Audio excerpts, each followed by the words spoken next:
வணக்கம். தோஹாவில் சமீபத்தில் நடைபெற்ற ரைஸ் அபோவ் 2025 வணிக சந்திப்பில் 250க்கும் மேற்பட்ட இந்திய தொழில் வல்லுநர்கள் கலந்து கொண்டனர். இந்நிகழ்வை மலப்புரத்தின் DOM மற்றும் கத்தாரின் புலம்பெயர்ந்தோர் இந்திய வணிக கவுன்சில் இணைந்து நடத்தினர்.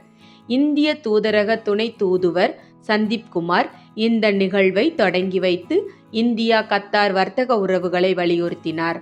பேக்கர் டில்லி, தோஹாவின் ராஜேஷ் மேனன் கத்தாரில் வணிக வளர்ச்சி, மூலோபாய முடிவுகள், சந்தை வாய்ப்புகள் குறித்து பேசினார்.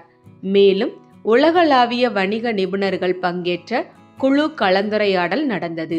இதில் கத்தார் மேம்பாட்டு வங்கி, QNB கொழுமம், KPMG உள்ளிட்ட நிறுவனங்களின் முக்கிய நிர்வாகிகள் கலந்து கொண்டனர்.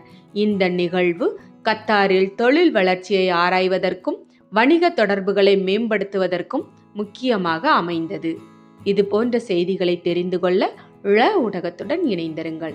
ழ ஊடகத்திற்காக லக்ஷ்மி ஜெயபாலன்.